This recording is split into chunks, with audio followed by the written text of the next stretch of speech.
नमस्कार, मैं सुरेश कुमार, भूतपूर्व सैनिक। आज हम बात करेंगे यूजीसी के नोटिफिकेशन की 13 जनवरी 2026 को जो जारी किया गया था। उस नोटिफिकेशन में क्या क्या प्रावधान हैं, उस नोटिफिकेशन का विरोध क्यों किया गया, उनको किस बात का डर है और सुप्रीम कोर्ट ने फिलहाल उस नोटिफिकेशन पर रोक लगा दी है। समाज की जो कड़वी सच्चाई है वो भी दिखाएंगे। यह नोटिफिकेशन हिंदी और इंग्लिश दोनों भाषाओं में उपलब्ध है। हिंदी और इंग्लिश दोनों में कुल मिलाकर सिर्फ 14 पेज हैं। इंटरनेट पर उपलब्ध है, आप वहां जाकर भी पढ़ सकते हैं। हिंदी के नोटिफिकेशन में क्या क्या प्रावधान है वो आपको नोटिफिकेशन के बारे में बताएंगे और वो पेज भी आपको दिखाएंगे। जो लोग इसका विरोध कर रहे हैं उनको किस बात का डर है वो भी बताएंगे। समाज की जो कड़वी सच्चाई है उसके बारे में भी बात करेंगे। तो सबसे पहले हम आपको नोटिफिकेशन दिखा देते हैं जो 13 जनवरी 2026 को यूजीसी द्वारा जारी किया गया है। ये उसका पहला पेज देख लीजिए। टॉप में देखिए भारत का राजपत्र, नीचे आकर देखेंगे विश्वविद्यालय अनुदान आयोग अधिसूचना, नई दिल्ली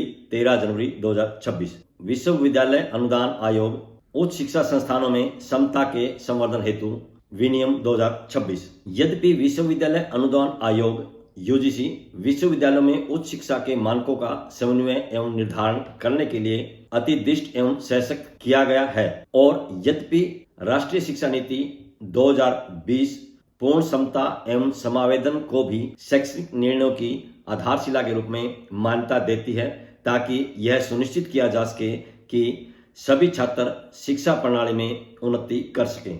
और यद्यपि विश्वविद्यालय अनुदान आयोग उच्च शिक्षा संस्थानों में धर्म, नस्ल, जाति, लिंग, जन्म स्थान के आधार पर या दिव्यांगजनों के विरुद्ध भेदभाव के उन्मूलन के प्रति प्रतिबद्ध है। इस नोटिफिकेशन के बिंदु नंबर 1 में इसका संक्षिप्त में शीर्षक, प्रयोज्यता और प्रारंभ के बारे में दिया है, जिसके बिंदु क में दिया है इन विनियमों का नाम विश्वविद्यालय अनुदान आयोग उच्च शिक्षा संस्थानों में समता के संवर्धन हेतु विनियम 2026 या UIN 1/2026 होगा। ख में ये भारत के सभी उच्च शिक्षा संस्थानों पर लागू होंगे। ग ये आधिकारिक राजपत्र में प्रकाशन की तिथि से प्रभावी होंगे। इसके बिंदु नंबर 2 में उद्देश्य दिया गया है धर्म, नस्ल, जाति, लिंग, जन्म स्थान या दिव्यांगता के आधार पर विशेष रूप से अनुसूचित जाति एवं अनुसूचित जनजाति, सामाजिक एवं शैक्षणिक रूप से पिछड़े वर्गों, आर्थिक रूप से कमजोर वर्गों, दिव्यांगजनों अथवा इनमें से किसी के भी सदस्यों के विरुद्ध भेदभाव का उन्मूलन करना तथा उच्च शिक्षा संस्थानों के हितधारकों के मध्य पूर्ण समता एवं समावेदन को संवर्धन देना। इसके बिंदु नंबर 4 में समता के संवर्धन का कर्तव्य यानी कि सबको समानता मिले उसके लिए क्या क्या कर्तव्य हैं। इसका पहला पॉइंट है प्रत्येक उच्च शिक्षा संस्थान का क भाग में दिया है भेदभाव के उन्मूलन पर कर्तव्य होगा। ख में हितधारकों के बीच समता के संवर्धन का कर्तव्य होगा और ग में हितधारकों के विरुद्ध भेदभाव को उन्मूलन करने तथा उनकी जाति, संप्रदाय, धर्म, भाषा, नृत्यता, लिंग या फिर दिव्यांगता के पूर्वाग्रह के बिना उनके हितों की रक्षा के लिए उचित संरक्षात्मक एवं निवारक उपाय करेगा। इसके दूसरे पॉइंट में दिया है कोई भी उच्च शिक्षा संस्थान भेदभाव के किसी भी रूप की अनुमति नहीं देगा या उसे नजरअंदाज नहीं करेगा। इसके तीसरे पॉइंट में दिया है यह सुनिश्चित करना संस्थान के प्रमुख का कर्तव्य होगा कि इन विनियमों का विधिवत पालन हो और इस उद्देश्य के लिए उनके पास सभी आवश्यक शक्तियां होंगी। इस नोटिफिकेशन के बिंदु नंबर 5 में समान अवसर केंद्र के बारे में दिया है, जिसका पहला पॉइंट है प्रत्येक उच्च शिक्षा संस्थान एक समान अवसर केंद्र स्थापित करेगा जिसका कार्य वंचित समूहों के लिए नीतियों एवं कार्यक्रमों के प्रभावी क्रियान्वयन पर नजर रखना, शैक्षणिक, वित्तीय, सामाजिक एवं अन्य मामलों में मार्गदर्शन एवं परामर्श प्रदान करना तथा परिसर में सामाजिक एवं सांस्कृतिक विविधता को प्रोत्साहित करना होगा। बशर्ते कि यदि किसी महाविद्यालय में समान अवसर केंद्र स्थापित करने के लिए कम से कम 5 संकाय सदस्य नहीं हैं तो महाविद्यालय के समान अवसर केंद्र के कार्य उस विश्वविद्यालय के समान अवसर केंद्र द्वारा किए जाएंगे जिससे महाविद्यालय संबंध है। बिंदु नंबर 2 में केंद्र इन विनियमों के उद्देश्यों की प्राप्ति हेतु नागरिक समाज, स्थानीय मीडिया, पुलिस, जिला प्रशासन, इस क्षेत्र में कार्यरत गैर सरकारी संगठनों, शिक्षक सदस्यों, कर्मचारियों एवं अभिभावकों के साथ समन्वय स्थापित करेगा। तीसरे पॉइंट में दिया है समान अवसर केंद्र इन विनियमों के उद्देश्यों की प्राप्ति हेतु सामान्य रूप से तथा योग्य मामलों में कानूनी सहायता प्रदान करने के लिए संबंधित जिला विधिक सेवा प्राधिकरण एवं राज्य विधिक सेवा प्राधिकरण के साथ समन्वय करेगा। पॉइंट नंबर 4 में उच्च शिक्षा संस्थान की कार्यकारी परिषद या शाही निकाय या प्रबंध समिति जैसी भी स्थिति हो, केंद्र के सम्यक के रूप में एक स्थायी प्रोफेसर या एक वरिष्ठ संकाय सदस्य का नाम निर्देशन करेगी, जिसकी वंचित सामाजिक समूह के कल्याण में स्वाभाविक रुचि हो। 5वें पॉइंट में समान अवसर केंद्र में एक समता समिति होगी, जिसका गठन संस्थान प्रमुख द्वारा केंद्र के कामकाज के प्रबंधन एवं भेदभाव संबंधी शिकायतों की जांच के लिए किया जाएगा। बिंदु नंबर 6 में समता समिति का गठन इस प्रकार हुआ, जो निम्न प्रकार से दिया है। पहला पॉइंट है संस्थान प्रमुख पदेन अध्यक्ष होंगे। दूसरे पॉइंट में उच्च शिक्षा संस्थान के 3 प्रोफेसर या फिर वरिष्ठ संकाय सदस्य के रूप में होंगे। तीसरे पॉइंट के अनुसार उच्च शिक्षा संस्थान का एक कर्मचारी शिक्षक के अतिरिक्त सदस्य के रूप में। चौथे पॉइंट में व्यावसायिक अनुभव रखने वाले नागरिक समाज के 2 प्रतिनिधियों सदस्य के रूप में।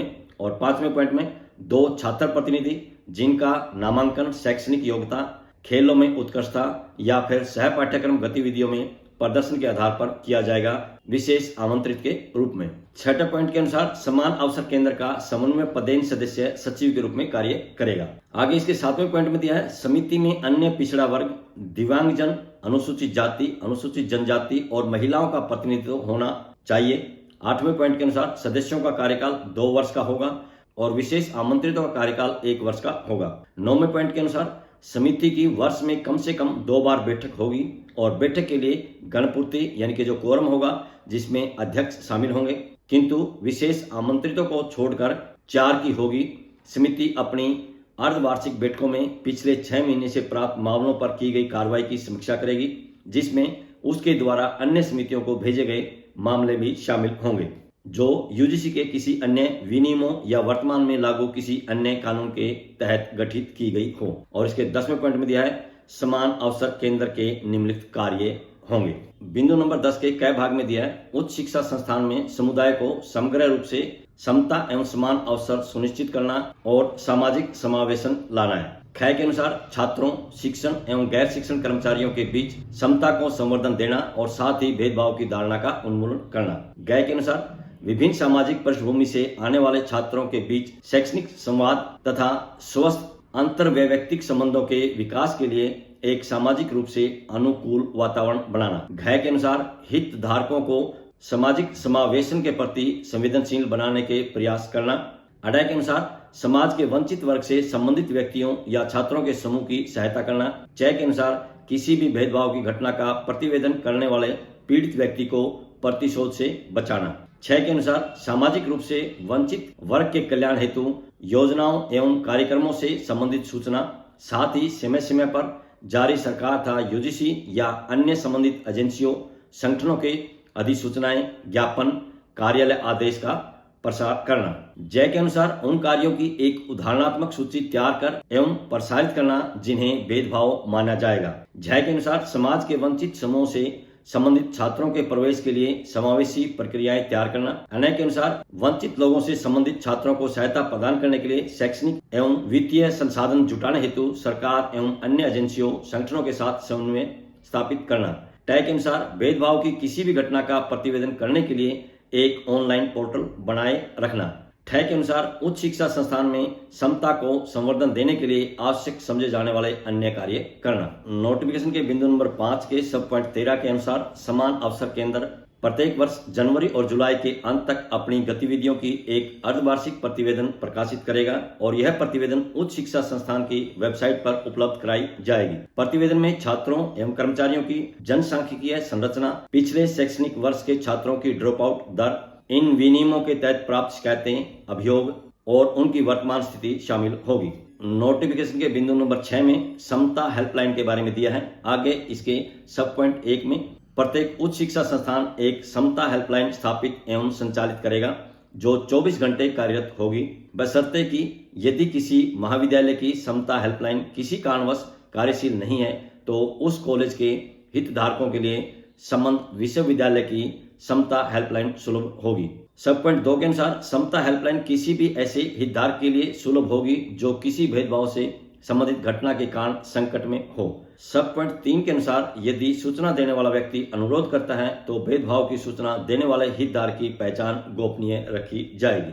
अधिसूचना के बिंदु नंबर 7 में समता के संवर्धन के उपाय यानी कि क्या क्या उपाय करने हैं उसके बारे में दिया है। उच्च शिक्षा संस्थान समता के संवर्धन हेतु निम्नलिखित उपाय करेंगे। इसका सब बिंदु क के अनुसार उच्च शिक्षा संस्थान यह सुनिश्चित करेंगे कि प्रवेश या प्रवेश नवीकरण के समय सभी छात्र तथा सभी संकाय सदस्य एवं कर्मचारी एक घोषणा पत्र प्रस्तुत करें कि वो समता को संवर्धन देंगे और भेदभाव के किसी भी रूप में सम्मिलित नहीं होंगे। इसके सब पॉइंट ख के अनुसार इन विनियमों एवं समता हेल्पलाइन की जानकारी उच्च शिक्षा संस्थान की वेबसाइट पर प्रमुखता से उपलब्ध कराई जाएगी। ग के अनुसार प्रत्येक शैक्षणिक सत्र के प्रारंभ से पूर्व संस्थान प्रमुख विभिन्न कार्यक्रमों जैसे छात्रावास, वार्डन, छात्र, अभिभावक, संरक्षक, संकाय कर्मचारी, जिला प्रशासन, पुलिस की एक बैठक आयोजित करेंगे और उसमें संबोधित करेंगे जो अभिविन्यास कार्यक्रम का हिस्सा होगी ताकि हितधारकों के बीच समता बढ़ाने के उपायों पर चर्चा की जा सके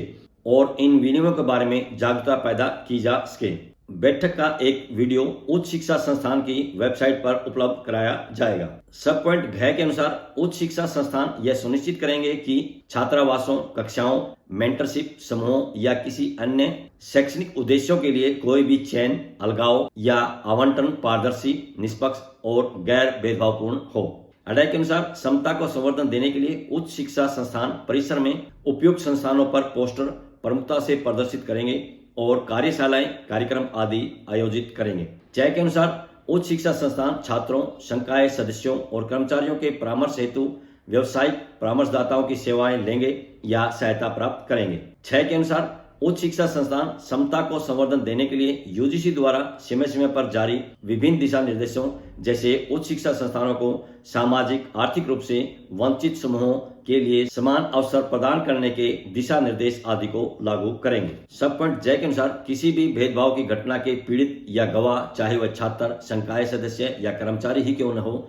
ऐसी घटनाओं का प्रतिवेदन करने के लिए प्रोत्साहित किए जाएंगे और सूचनाकर्ता द्वारा अनुरोध किए जाने पर उनकी पहचान संरक्षित रखी जाएगी तथा उन्हें प्रतिशोध या उत्पीड़न के विरुद्ध आवश्यक सुरक्षा प्रदान की जाएगी।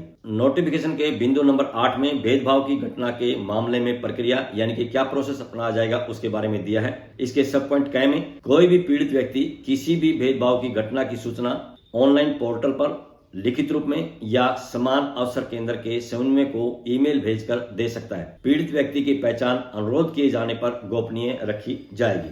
बिंदु नंबर 8 के सब पॉइंट ख के अनुसार पीड़ित व्यक्ति के पास घटना की सूचना समता हेल्पलाइन पर देने का विकल्प भी होगा।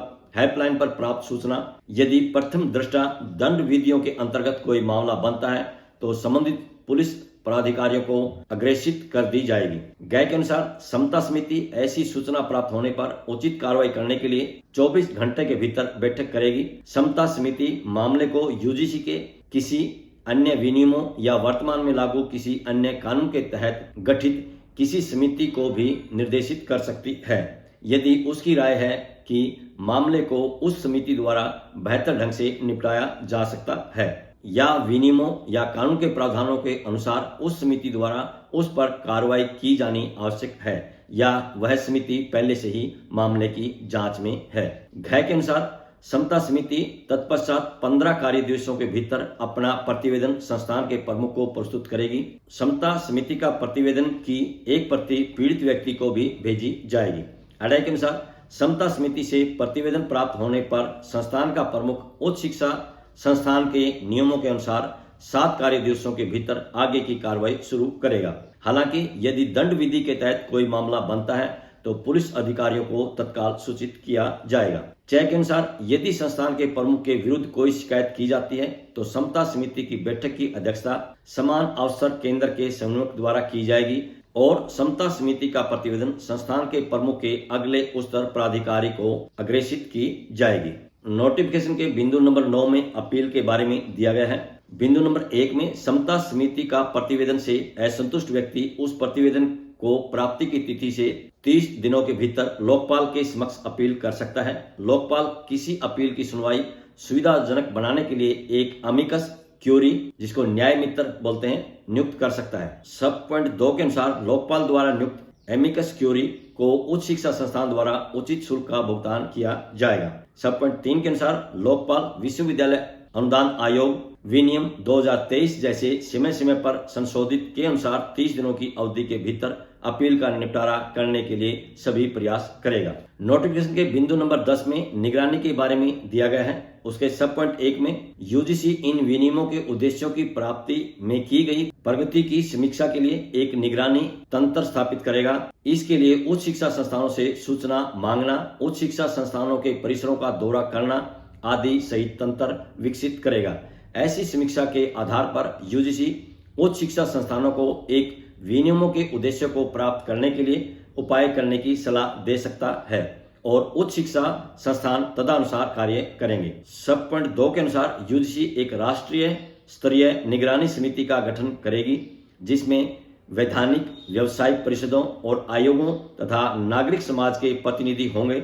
समिति उन विनियमों के कार्यान्वयन की देखरेख करेगी और उच्च शिक्षा संस्थानों में भेदभाव के मुद्दों पर भी विचार करेगी तथा उसकी रोकथाम के साधन सुझाएगी। समिति की वर्ष में कम से कम 2 बार बैठक होगी। सब पॉइंट 3 के अनुसार प्रत्येक उच्च शिक्षा संस्थान अपने समान अवसर केंद्र के कार्यकरण के संबंध में एक वार्षिक प्रतिवेदन समीक्षा के प्रयोजनार्थ प्रत्येक वर्ष जनवरी माह के अंत तक विश्वविद्यालय अनुदान आयोग संबंधित वैधानिक व्यावसायिक परिषद अथवा आयोग संबंधी राज्य के उच्च शिक्षा एवं निदेशालय तथा संबंध विश्वविद्यालय को प्रस्तुत करेगा। नोटिफिकेशन के बिंदु नंबर 11 में अनुपालना न करने के परिणाम के बारे में दिया है। यदि कोई उच्च शिक्षा संस्थान उन विनियमों के किसी भी प्रावधान का अनुपालन नहीं करता है तो आयोग अनुपालन न करने की जांच के लिए एक जांच समिति गठित करेगा।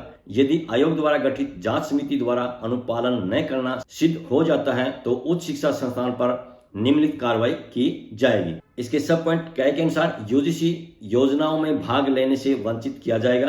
ख के अनुसार उपाधि डिग्री कार्यक्रम चलाने से वंचित किया जाएगा।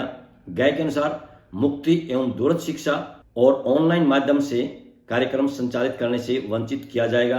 घ के अनुसार यूजीसी अधिनियम 1956 की धारा 2, 6 और 12वीं के तहत रखी गई उच्च शिक्षा संस्थानों की सूची से हटा दिया जाएगा। उच्च शिक्षा संस्थान पर उपरोक्त में से किसी एक या एक से अधिक कार्रवाई की जाएगी। इसके अतिरिक्त आयोग द्वारा किए गए निर्णय के अनुसार यूजीसी अन्य उपयुक्त दंडात्मक कार्रवाई भी कर सकता है जो कि प्रत्येक मामले में प्रकृति के अनुसार होगी। यूजीसी के 13 जनवरी 2026 के नोटिफिकेशन में क्या क्या प्रावधान थे वो आपको बता दिए हैं, हिंदी के आपको दिखा दिए हैं। इंग्लिश वाले अगर आप पढ़ना चाहते हैं नेट से सर्च करके आप पढ़ सकते हैं। इस नोटिफिकेशन के बिंदु नंबर 11 में जो प्रावधान दिए हैं, विरोध करने वाले पक्ष का यही कहना है कि जो प्रावधान दिए गए हैं ये कॉलेज पर और दूसरे जो शिक्षण संस्थान हैं उस पर दबाव बनाने का काम करेगा, जिस कारण से झूठी शिकायतों के कारण भी किसी निर्दोष के खिलाफ कार्रवाई हो सकती है। इससे पहले भी बहुत से ऐसे कानून बने हैं जो एक तरफा कानून है जहां सिर्फ पीड़ित की सुनी जाती है, दूसरे पक्ष का नहीं सुना जाता और उन मामलों में बहुत बार निर्दोष व्यक्तियों को जेल की हवा भी खानी पड़ी है। कई साल उन्होंने जेल में भी बिताने पड़े हैं। बाद में कोर्ट के द्वारा वो निर्दोष साबित भी हुए हैं। यही डर है उन लोगों का जो इसका विरोध कर रहे थे। हालांकि फिलहाल सुप्रीम कोर्ट ने 29 जनवरी को इस नोटिफिकेशन पर रोक लगा दी है। उसका फैसला कब आएगा वो समय बताएगा। दूसरी तरफ उन समुदाय के लोग हैं जिनके पक्ष में ये कानून बनाए गए थे। ये समाज की कड़वी सच्चाई है कि आज भी जाति के नाम पर हमारे समाज में भेदभाव होता है। हालांकि उसकी संख्या कम हुई है, लेकिन ये सच है कि आज भी जाति के नाम पर भेदभाव होता है, लोगों को अधिकारों से वंचित रखा जाता है। भले ही हमारे संविधान में समानता का अधिकार दिया है, सबको बराबर के मौके दिए हैं, भेदभाव करने की इजाजत नहीं है, लेकिन उसके बावजूद भी भेदभाव होते हैं, लोगों के साथ अन्याय होता है। आपको अखबारों की कुछ सुर्खियां दिखा देते हैं जो पीड़ित लोगों के बारे में दी गई है। दलित ने गेहूं पिसवाया तो चक्की अशुद्ध होने की बात कहे शिक्षक ने काटा गला। दलितों को मंदिर में प्रवेश न करने का फरमान। निजामपुर गांव में आजादी से अब तक नहीं चढ़ी दलित परिवारों की बारात। धमकी के बावजूद घोड़ी पर चढ़ा दलित दूल्हा, 15 दिन बाद तोड़ दिए गए चाचा के पैर। घोड़ी रखने पर दलित युवक की हत्या, गांव में तनाव। गृह मंत्री ने दी जानकारी, 4 साल में 38 दलित दूल्हों को घोड़ी से उतारा। पानी के चक्कर में गई दलित छात्र की जान। सरकारी स्कूल में पिछड़ी जाति का मॉनिटर होना नहीं आया रास, दबंगों ने कर दी हत्या। वाल्मीकि को दिया तो अछूत हो जाएगा टेंट। दलित चारपाई पर बैठा, दबंगों ने लात घुसे मारे। बाड़मेर में दबंगों ने 70 अजा परिवारों के 148 लोगों का किया बहिष्कार। दलित कावड़ियों को जलाभिषेक से रोका। ये थी अखबारों की कुछ सुर्खियां पीड़ित लोगों के बारे में थी। अब इसमें दूसरा पक्ष ये कहेगा कि झूठी शिकायतें भी बहुत आती हैं और झूठी शिकायतों के आधार पर बहुत बार लोगों का उत्पीड़न भी होता है। ये बात भी सच है कि झूठी शिकायतें भी आती हैं और झूठी शिकायतों के आधार पर निर्दोष लोगों को कई बार सजा भी मिलती है। इस नोटिफिकेशन से पहले भी बहुत से ऐसे कानून हैं हमारे देश के अंदर जो एक तरफा कानून है, यानी सिर्फ पीड़ित पक्ष की सुनते हैं, दूसरे पक्ष की सुनवाई उसमें नहीं है। उदाहरण के तौर पर दहेज प्रथा का जब कानून बना था तो दहेज प्रथा के कानून के बाद बहुत से निर्दोष लोगों को सजा हुई थी, बहुत से निर्दोष लोगों को पीड़ा झेलनी पड़ी थी। दूसरी तरफ ये भी बात सच है कि दहेज की वजह से बहुत सी लड़कियों को प्रताड़ित किया जाता था, यहाँ तक कि उनको मौत के घाट भी उतार दिया जाता था। लेकिन उस कानून में दूसरे पक्ष को सुनने का प्रावधान नहीं था, जिस कारण से उसका सबसे ज्यादा दुरुपयोग हुआ था। हालांकि उसका अब दुरुपयोग बहुत कम हुआ है। इसी तरह से SC/ST एक्ट में भी बहुत से लोग जेल तक गए हैं और बाद में कोर्ट से वो निर्दोष साबित हुए हैं। जिन्होंने जितने भी वर्ष जेल में बिताए उनका वो समय वापस कौन दिलाएगा, ये भी एक सोचने की बात है। इसी तरह से रेप और छेड़छाड़ के मामलों में भी बहुत सी झूठी शिकायतें आई हैं और लोगों को जेल तक काटनी पड़ी है। अभी 3-4 महीने की बात है, मेरा पढ़ा हुआ एक छात्र मेरे घर पर आया। वो मेरे से मदद मांग रहा था। मैंने उसको 2 साल पढ़ा था। उन 2 साल में उस बच्चे की एक्टिविटी जो मैंने नोट की है, मेरे अनुसार वो बच्चा जरूरत से ज्यादा शरीफ था, सिंसियर बच्चा था, पढ़ाई में मीडियम था। उस बच्चे को घर का खर्च चलाने के लिए 50,000 रुपए की जरूरत थी। उसकी किसी जान पहचान के बंदे ने उससे कहा कि गुड़गांव में नौकरी है, तेरे को नौकरी दिला देता हूँ और वहां से एडवांस में तेरे को 50,000 रुपए भी दिला देता हूँ। वह बच्चा खाना बनाना जानता था, तो उस जान पहचान वाले ने गुड़गांव में किसी मकान में उसको खाना बनाने के लिए लगा दिया। वहां से उसको एडवांस में 50,000 रुपए भी दिला दिए। खाना बनाने लगाने के लिए जो उसका मंथली फिक्स किया गया था या उसका टाइम जो फिक्स किया गया था कि कितने बजे से कितने बजे तक काम करेगा, क्या क्या काम करेगा, जैसे उसने वहां काम करना शुरू किया, कुछ दिनों के बाद मकान मालकिन ने उस पर दबाव बनाना शुरू किया और उससे जरूरत से ज्यादा काम लेना शुरू कर दिया। उदाहरण के लिए अगर शाम को उसको 7 बजे तक घर में काम करना था तो उसको रात को 8-8, 9-9, 10-10 बजे तक रखने लगे कि जब तक काम नहीं होगा नहीं जाएगा। तो बच्चा एक तरफ से परेशान था। जब वो काम छोड़ने की बात करता तो उसको जो एडवांस में 50,000 रुपए दे थे वो कहते तुरंत दो, नहीं तो तेरे खिलाफ छेड़छाड़ का मुकदमा दर्ज करवा देंगे। तुरंत वो बच्चा 50,000 रुपए का प्रबंध नहीं कर सकता था, इसलिए वो उनके शोषण का शिकार होता गया और लास्ट में वह सिर्फ इस शोषण का ही शिकार नहीं हुआ कि उसको पैसे कम मिलते थे, काम ज्यादा लिया जाता था। उस मकान की मकान मालिक ने उस बच्चे के ऊपर छेड़छाड़ का आरोप लगाकर गुड़गांव के किसी थाने में शिकायत कर दी। पुलिस ने उसको पकड़ लिया और जेल के अंदर बंद कर दिया। कई दिनों के बाद उसकी जमानत हुई। उसके बाद जब थाने में उस महिला को बुलाया गया, वो महिला थाने में अपने बयान देने तक भी नहीं आई। उसी के लिए वो बच्चा मदद मांगने के लिए मेरे पास आया था। तो मैंने कहा इस मामले में आपकी मदद जो है वकील ही कर सकता है। अब जो बच्चा इतने गरीब परिवार से है वो वकील की फीस कहां से लाएगा और इस तरह के झूठे मुकदमों को कैसे वो झेल पाएगा। ये इसी तरह के कानून हैं जो एक तरफा है, यानी महिला जाके अगर झूठी शिकायत भी लगा देती है तब भी उसकी सारी बातों को सच मान लिया जाता है। दूसरी तरफ जो आदमी है या लड़का है, भले ही कितना सच बोलता रहे, उसकी कोई सुनने वाला नहीं होता। यूजीसी का जो नोटिफिकेशन आया है, जो विरोध करने वाले लोग हैं वो इसी डर के कारण इसका विरोध कर रहे थे कि इसमें हमारा पक्ष सुनने के लिए कहीं भी गुंजाइश नहीं है। इसी कारण से उन्होंने विरोध किया। फिलहाल ये मामला सुप्रीम कोर्ट में पेंडिंग है। इसका फैसला कब आएगा, क्या आएगा, ये आने वाला समय ही बताएगा। आज की इस वीडियो में बस इतना ही। वीडियो पसंद आई है तो लाइक कीजिए, दोस्तों के साथ शेयर कीजिए। इसी तरह की वीडियो देखने के लिए चैनल को सब्सक्राइब कीजिए। बहुत बहुत शुक्रिया, धन्यवाद, जय हिंद।